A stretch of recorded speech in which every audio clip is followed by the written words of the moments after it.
अगला क्वेश्चन है 70 कि द डोमेन पूछा है इसके लिए है और इसमें greatest integer x square minus 3 greatest integer x minus 10। तो ग्रेटेस्ट इंटीजर की जानकारी आपको होनी चाहिए। तो इसमें होता क्या है कि आपके पास फंक्शन हमारे पास में ये गिवन है, तो हमने क्या करा कि ग्रेटेस्ट इंटीजर एक्स को हमने टी लेट किया, तो हमारे पास में जो फंक्शन निकल के आया 1 अपॉन अंडर रूट टी का स्क्वायर माइनस का 3t और माइनस का 10। अब इसमें क्या है कि ये वैल्यू 0 से बड़ी होनी चाहिए। अब हम इसके फैक्टर करें तो फैक्टर कितने आएंगे इसके 1 अपॉन अंडर रूट, ये वैल्यू फैक्टर निकल के आएंगे t माइनस का 5 और t प्लस 2, ये वैल्यू आएगी। अब चूंकि ये रूट के अंदर है, ठीक, और नीचे है डिनोमिनेटर में है, तो t माइनस का 5 और t plus 2 is greater then 0 होना चाहिए। तो वैल्यू कितनी आ गई इसकी हमारे पास निकल के आ गई है कि भाई -2, तो ये वैल्यू निकल के आई -2, यानी कि प्लस का 5 ये आई निकल के और माइनस का 2 आई ये निकल के। अब हमें देखना है 0 से बड़ा होना चाहिए, तो 0 से बड़ा होना चाहिए तो इधर को पॉजिटिव देगा और इधर को ये पॉजिटिव देगा। तो वैल्यू क्या निकल के आई हमारे पास, इसकी निकल के आई है कि माइनस इन्फिनिटिव से लेकर के -2 तक और ओपन, हाँ ओपन ब्रैकेट लेंगे और उसके बाद में यूनियन और 5 से लेकर के इंफिनिटी तक ये वैल्यू इसकी निकल के आ रही है। अब हम इसको जरा सॉल्व करते हैं कि भाई t की वैल्यू -2 से छोटी होना चाहिए, यानी कि ग्रेटेस्ट इंटीजर x की जो वैल्यू है हमारे पास वो स्मॉलर देन -2 होनी चाहिए, तभी डिफाइन करेगा यदि अगर x की वैल्यू -2 से छोटी होगी। x की वैल्यू -2 से छोटी होगी तो ये ग्रेटेस्ट इंटीजर x की वैल्यू -2 से छोटी देगा और ग्रेटेस्ट इंटीजर x की वैल्यू 5 से बड़ी होनी चाहिए, 5 से टू इन्फिनिटी, तो 5 से बड़ी होनी चाहिए। तो ये 5 से बड़ी कब देगा,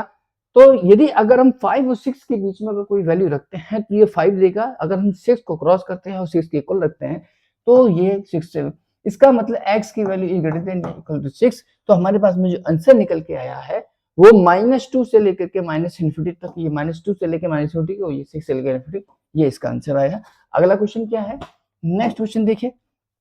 वैल्यू हमारे पास में फंक्शन गिवन है क्या,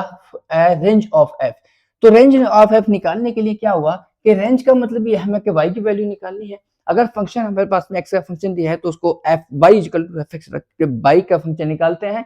देन y की वैल्यू या y का पूरा सेट जो गिवन फंक्शन y को जो हमने निकाला है उसको सेटिस्फाई करे तो वो आपका रेंज कहलाता है। मैं इसको सबसे पहले y की लेट करूंगा, फिर y की वैल्यू रिलेट करके मैं y की इक्वेशन बनाने की कोशिश करूंगा। तो देखिए कैसे करेंगे, तो let y is equal to y is equal to के एक्स स्क्वायर प्लस का 2x plus 1 upon x square minus का 8x और प्लस का 12। अब हमने y के इक्वल लेट किया, क्रॉस मल्टीप्लाई करेंगे तो क्रॉस मल्टीप्लाई करने के बाद में इक्वेशन जो निकल के आएगी वो y माइनस का 1 और ये निकल के आएगा हमारे पास में एक्स स्क्वायर और माइनस का 8y और 8y प्लस 2 और इंटू एक्स और प्लस का 12y माइनस 1 इक्वल टू 0। अब ये क्वाड्रेटिक इक्वेशन होगी x की, तो डिस्क्रिमिनेंट d जो होगा वो इज ग्रेटर देन या इक्वल होना चाहिए, इज ग्रेटर देन या इक्वल 0। तो डिस्क्रिमिनेंट के लिए क्या होगा कि भाई v स्क्वायर माइनस का 4ac इज ग्रेटर देन या इक्वल 0। तो a की वैल्यू हमारे पास ये हुई, this is the ax square, this is the b, ये b हो गया और दिस इज द c। तो इसके अंदर लगाएंगे तो ये हो जाएगा 8y plus 2 b square minus का 4a यानी कि y माइनस 1 इंटू c यानी कि 12y minus 1 is greater then या इक्वल 0। अब हम इसको थोड़ा सा कैलकुलेट करेंगे, जब कैलकुलेट करते हैं तो वैल्यू निकल के आएगी y bracket 4y y bracket 4y plus 21 is greater then या इक्वल 0। तो वैल्यू यहां से हमारे पास में जो वैल्यू निकल के आ रही है तो y इज इक्वल टू 0, तो ये तो 0 हो गया। y की वैल्यू है माइनस का 21 तो हमें क्या करना है 0 से बड़ा, यानी कि इधर को हो सकती है, तो माइनस का इन्फिनिटी से लेकर माइनस का 21y4 ओ इक्वल का साइन है तो this is the close, this is open, और जीरो से लेकर के इंफिनिटी तक जा सकते हैं, तभी ये वैल्यू इधर पॉजिटिव देगा और इधर पॉजिटिव देगा, तो ये क्लोज, ये ओपन, ये इसका आंसर, तो इसलिए इसका आंसर ये। अगला क्वेश्चन क्या है, देखिए नेक्स्ट क्वेश्चन। नेक्स्ट क्वेश्चन क्या है कि log 9 log x प्लस 1, तो 19 क्वेश्चन हमारे पास में जो फंक्शन गिवन है वो ये फंक्शन गिवन है। तो पहले तो हम दो फंक्शन के लिए चलते हैं, क्या है भाई कि log x प्लस 1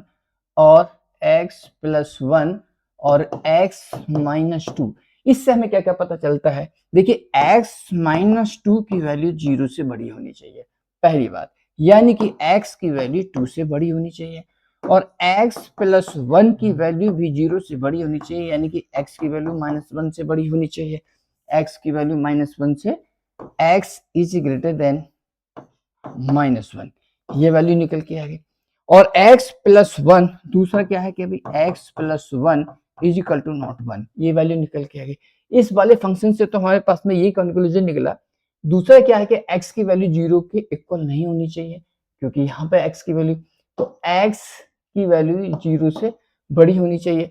अब हमारे पास में इस वाले फंक्शन को अगर लेके चलें तो e की पावर 2 log x,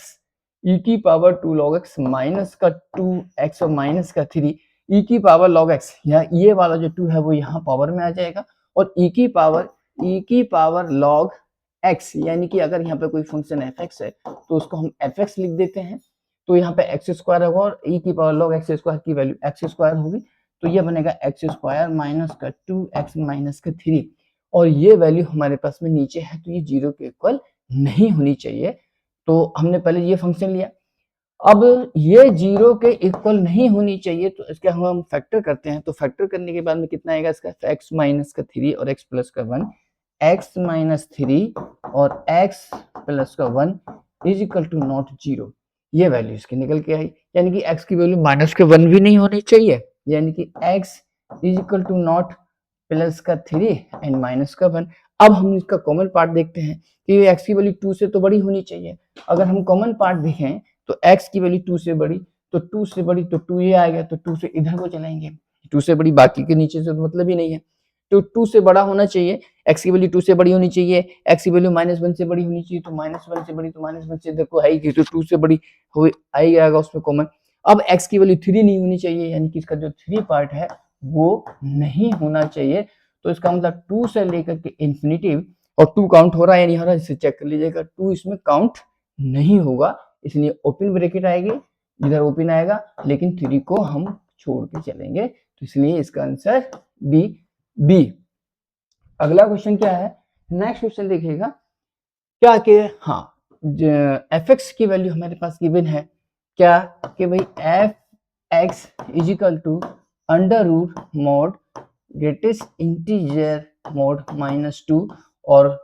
x का ग्रेटेस्ट इंटीजर का मोड माइनस 3, रूट के अंदर इसमें है, तो रूट के अंदर है तो दूसरी बात यह है कि पॉजिटिव होना चाहिए, तो ग्रेटेस्ट इंटीजर, तो x का ग्रेटेस्ट इंटीजर का मोड माइनस 2 अपॉन x की ग्रेटेस्ट इंटीजर का मोड माइनस 3 की वैल्यू 0 से बड़ी होनी चाहिए, 0 के इक्वल भी हो सकती है, 0 से बड़ी 0 के इक्वल, ठीक है। अब हमारे पास क्या कि दो केसेस इसमें लेके चलेंगे, क्या कि भाई ये वैल्यू अगर हम इसको थोड़ा सा लाइन पर ड्रॉ करें तो x माइनस 2 इजिकल टू 0, तो x इजिकल टू 2 बनेगा 2, और x यानी कि दिस इजिकल टू 0, तो इसका मतलब इस पूरे की वैल्यू 2 के इक्वल आ गई, और दिस इजिकल टू 0, तो यानी कि x इजिकल टू 3 आ गई, या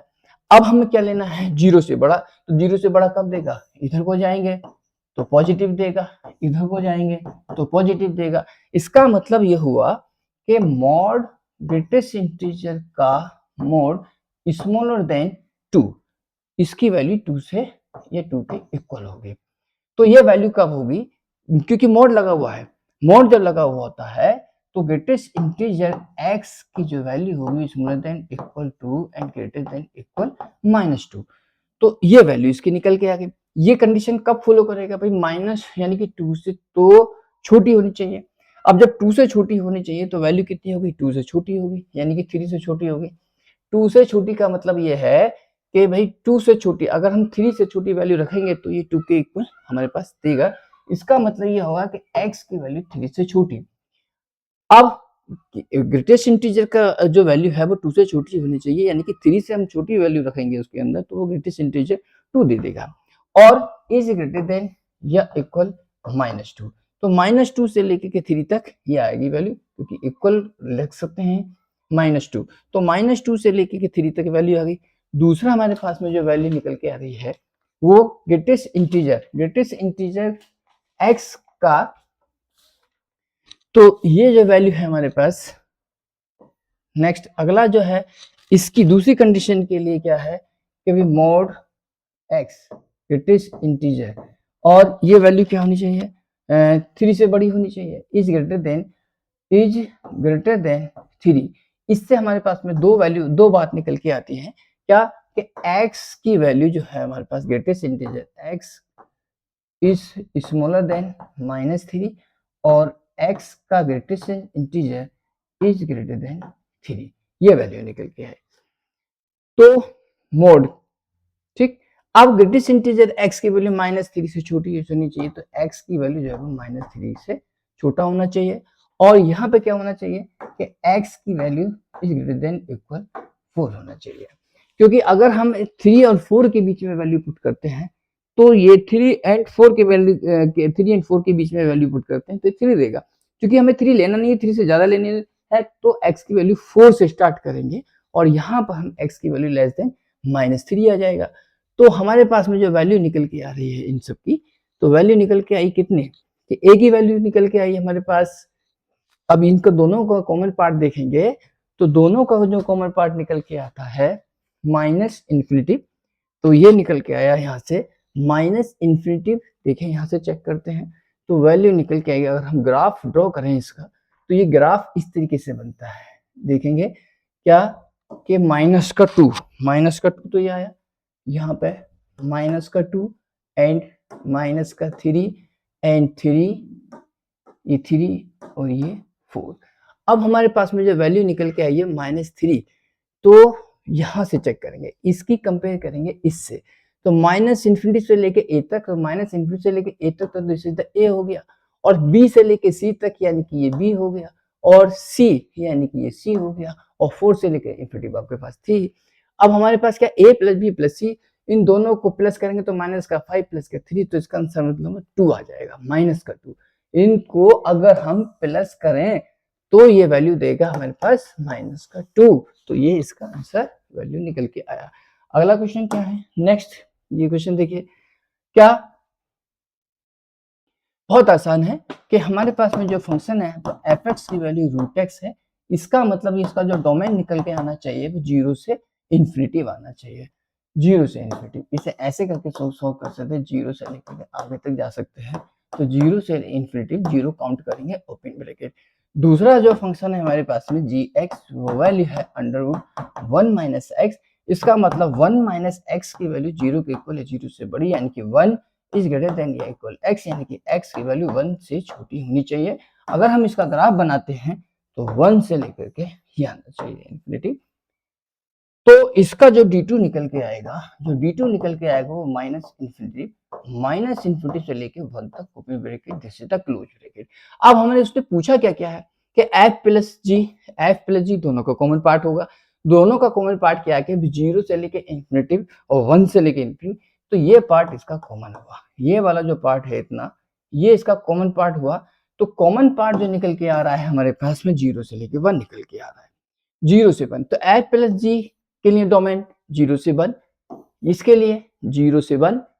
f/g, जहां भी f/g की बात होगी यानी कि g 0 के इक्वल नहीं होना चाहिए, यानी कि हम इसमें 1 काउंट नहीं करेंगे। दूसरा f/g g/f भी है, g/f यानी कि हम इसमें 0 काउंट नहीं करेंगे, क्योंकि x का पार्ट 0 पे, x की 0 पे f 0 हो रहा है, तो इसलिए 0 और 1 को छोड़ना पड़ेगा, तो इसलिए आंसर आएगा 0 से लेके 1 ओपन ब्रैकेट, यानी कि x is 1 is greater then 0, ये इसका आंसर, ये इसका सी है पार्ट।